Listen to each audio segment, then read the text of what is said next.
Halo, Assalamualaikum warahmatullahi wabarakatuh. Hari ini kita masuk ke pertemuan kedua untuk perkuliahan Sistem Informasi Manajemen Rumah Sakit. Dan untuk topik minggu ini adalah kebijakan dan dasar hukum rumah sakit. Mari kita mulai. Undang-Undang Republik Indonesia Nomor 14 tahun 2008 tentang keterbukaan informasi publik merupakan dasar hukum pertama yang akan kita bahas di sini, bahwa di dalam dasar hukum ini, di dalam undang-undang ini disebutkan bahwa setiap informasi publik bersifat terbuka dan dapat diakses oleh setiap pengguna informasi publik. Yang kedua, informasi publik yang dikecualikan bersifat ketat dan terbatas. Yang ketiga, setiap informasi publik harus dapat diperoleh setiap pemohon informasi publik dengan cepat dan tepat waktu, biaya ringan, dan dengan cara yang sederhana. Yang terakhir, informasi publik yang dikecualikan bersifat rahasia, sesuai dengan undang-undang kepatutan dan kepentingan umum didasarkan pada pengujian tentang konsekuensi yang timbul apabila suatu informasi diberikan kepada masyarakat serta setelah dipertimbangkan dengan seksama bahwa menutup informasi publik dapat melindungi kepentingan yang lebih besar daripada membukanya atau sebaliknya. Juga di bagian kedua, di pasal 3, undang-undang ini bertujuan untuk menjamin warga negaranya untuk mengetahui rencana pembuatan kebijakan publik, program kebijakan publik, dan proses pengambilan keputusan publik, serta alasan pengambilan suatu keputusan publik. Yang kedua, ada mendorong partisipasi masyarakat dalam pengambilan keputusan kebijakan publik, meningkatkan peran aktif masyarakat, mewujudkan penyelenggaraan negara yang baik, lebih transparan, efektif, dan efisien, mengetahui alasan kebijakan publik yang mempengaruhi hajat hidup orang banyak, mengembangkan ilmu pengetahuan, dan mencerdaskan kehidupan bangsa, dan meningkatkan pengelolaan dan pelayanan informasi di lingkungan badan publik untuk menghasilkan layanan informasi yang berkualitas. Nah, ini adalah yang mendasari tentang adanya sistem informasi kesehatan dan juga tentang sistem informasi manajemen rumah sakit. Ada juga Undang-Undang Republik Indonesia Nomor 36 tahun 2009 tentang kesehatan yang menyebutkan untuk menyelenggarakan upaya kesehatan yang efektif dan efisien diperlukan informasi kesehatan.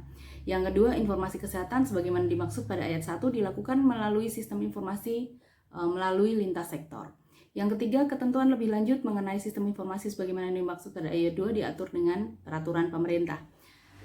Yang ketiga adalah Undang-Undang Republik Indonesia Nomor 44 tahun 2009 tentang rumah sakit. Di sini juga mengatur tentang kegiatan penyelenggaraan rumah sakit dalam bentuk sistem informasi manajemen rumah sakit dan juga pencatatan pelaporan terhadap penyakit atau wabah penyakit tertentu lainnya yang dapat menimbulkan wabah dan pasien menderita ketergantungan narkotika atau psikotropika dilaksanakan sesuai dengan ketentuan peraturan dan perundang-undangan. Rumah sakit juga harus menyimpan pencatatan dan pelaporan yang dilakukan untuk jangka waktu tertentu dan juga melakukan pemusnahan atau penghapusan terhadap berkas pencatatan dan pelaporan sebagaimana yang dimaksud dengan di ayat 1 sesuai dengan ketentuan peraturan dan perundang-undangan. Jadi di sini diatur tentang bahwa rumah sakit harus melakukan pencatatan dan pelaporan dan akan lebih efektif dan efisien dilakukan dengan sistem informasi manajemen rumah sakit. Dan juga peraturan-peraturan tentang penghapusannya, juga tentang jangka waktu pencatatannya, dan juga tentang apa saja yang harus dicatat dan dilaporkan. Nah, selain itu tadi juga masih ada SK Menteri Kesehatan Nomor 1410 tahun 2003 tentang sistem pelaporan rumah sakit. Juga ada Permenkes Nomor 1171 tahun 2011 tentang sistem informasi rumah sakit. Juga masih ada Permenkes Nomor 1171 tahun 2014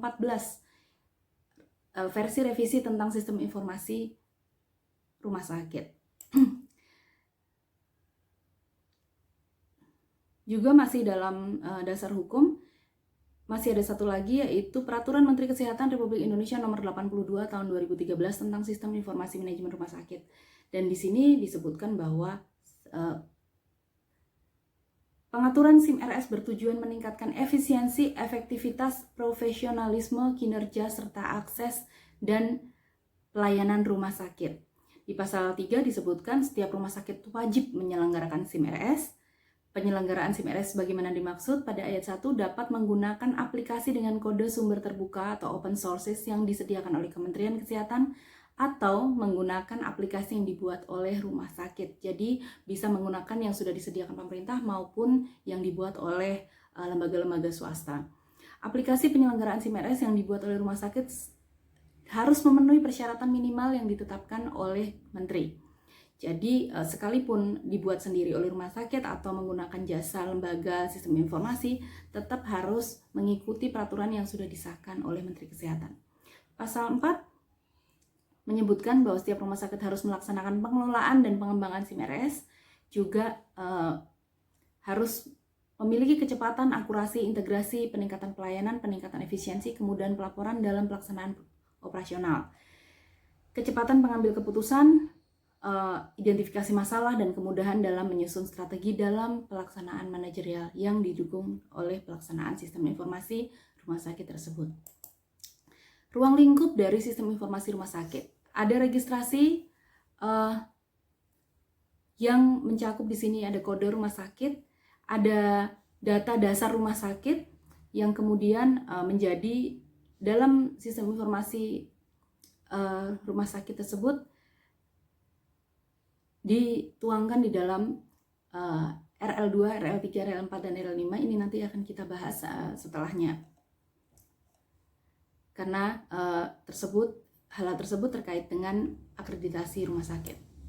Nah, inilah contoh dari sebuah pelaksanaan sistem informasi yang ada di rumah sakit, yaitu registrasi online, di mana di laman ini tetap akan diinput oleh petugas rumah sakit, namun berdasarkan data yang diberikan oleh pasien. Jadi di sini pasien belum meregistrasi sendiri, tapi diinputkan oleh petugas yang ada di rumah sakit. Nah, rumah sakit online ini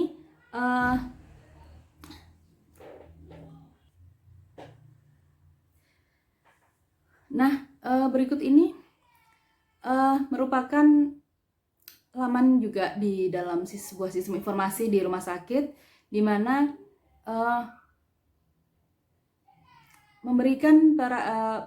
memberikan informasi tentang berapa jumlah rumah sakit.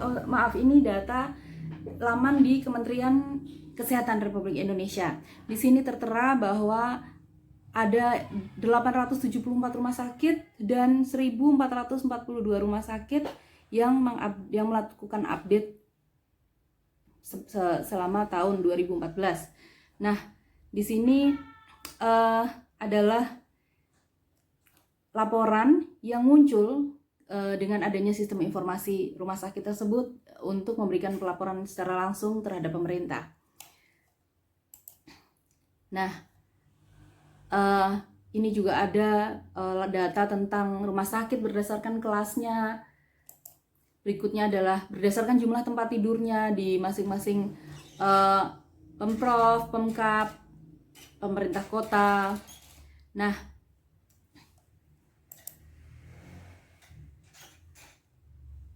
ini juga adalah tampilan dari sistem informasi rumah sakit yang dimiliki oleh pemerintah.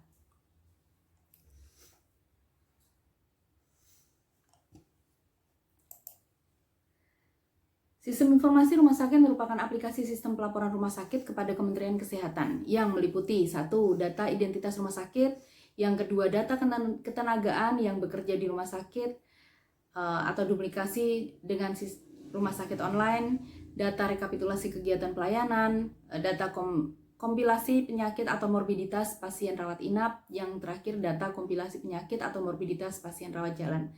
Setiap rumah sakit wajib melaksanakan sistem informasi rumah sakit. Hal tersebut kenapa diharuskan? Karena dengan begitu akan terkumpul data yang terintegrasi antara rumah sakit, baik rumah sakit pemerintah maupun rumah sakit swasta, untuk memberikan data yang paling akurat dan pelaksanaannya juga lebih efisien dibandingkan cara manual kepada pemerintah, sehingga Kementerian Kesehatan dalam hal ini yang mewakili pemerintah bisa mendata atau bisa men-tracing apa saja yang kemajuan-kemajuan yang sudah dimiliki atau ada penambahan-penambahan apa yang ada di dalam situasi rumah sakit di Indonesia. Oleh karena itu, sistem informasi rumah sakit ini sangat mempermudah pekerjaan pemerintah dan juga pekerjaan rumah sakit dalam melakukan pencatatan dan pelaporan. Manfaat dari pelaporan.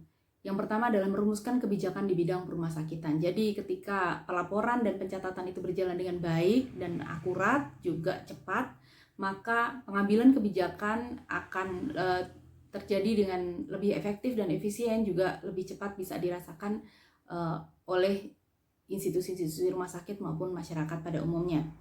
Yang kedua, menyajikan informasi rumah sakit secara nasional. Jadi di sini semua data rumah sakit di seluruh pelosok Indonesia akan tersaji datanya, sehingga mempermudah pemerintah dalam melakukan pengelolaan, juga memanage, juga memberikan pengumuman atau apapun itu akan lebih berjalan dengan baik.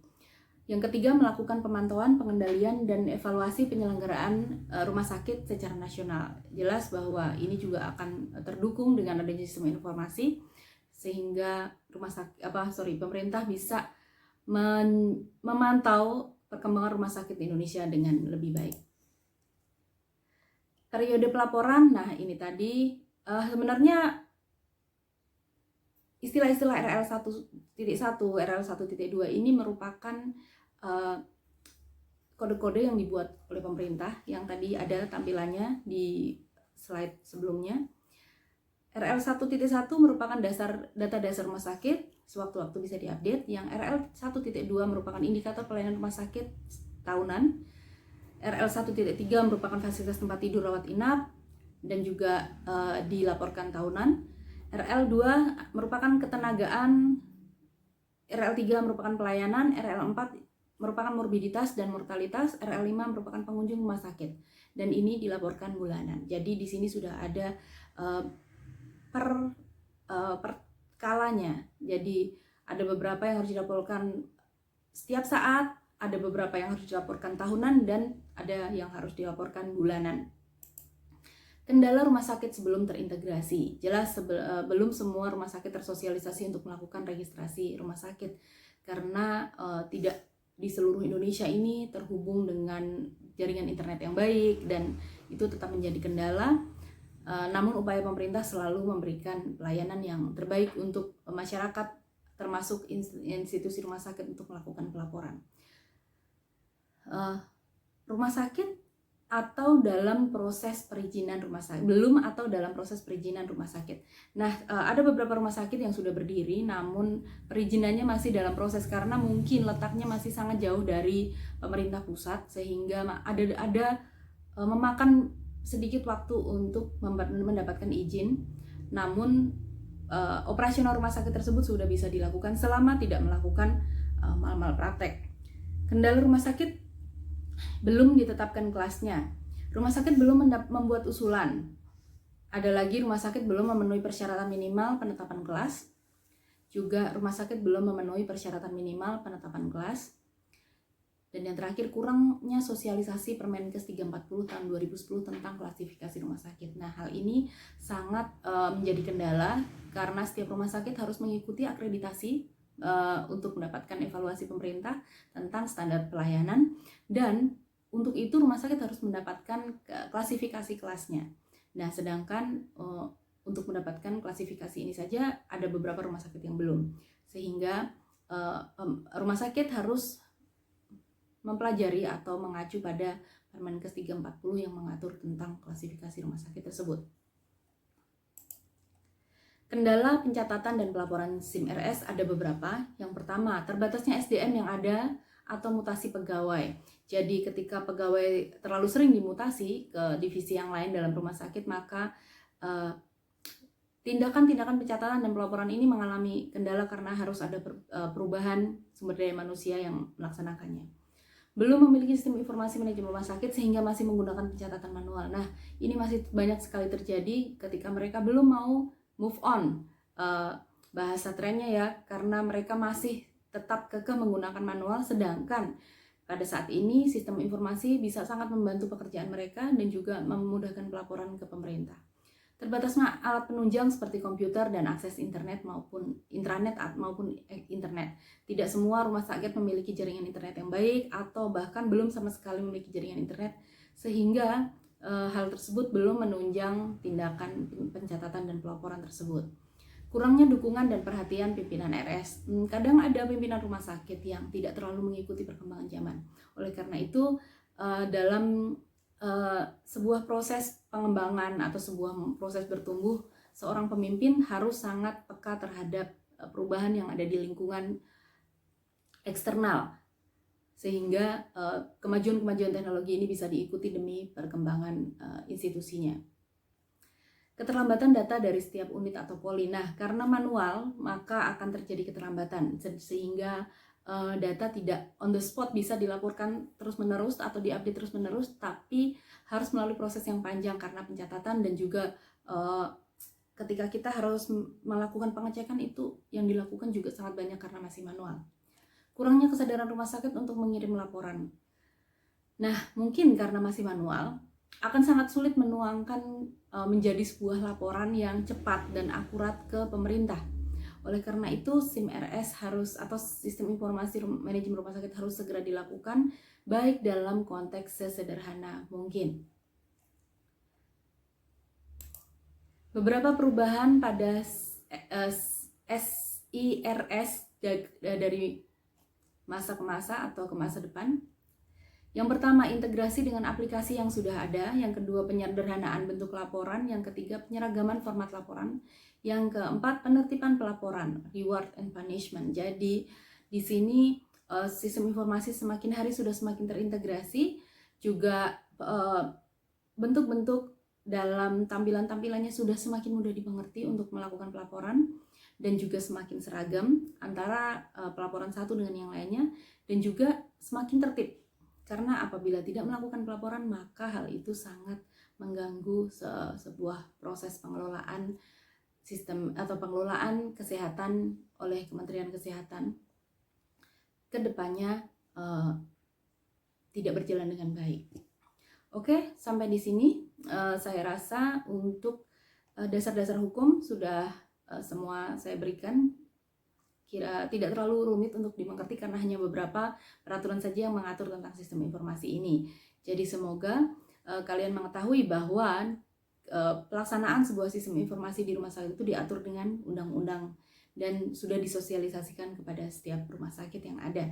Oleh karena itu sangat perlu untuk segera mengupdate institusinya bagi rumah sakit yang belum, untuk dapat mempermudah pekerjaan mereka, juga mempermudah pekerjaan pemerintah sehingga masyarakat bisa terlayani dengan baik.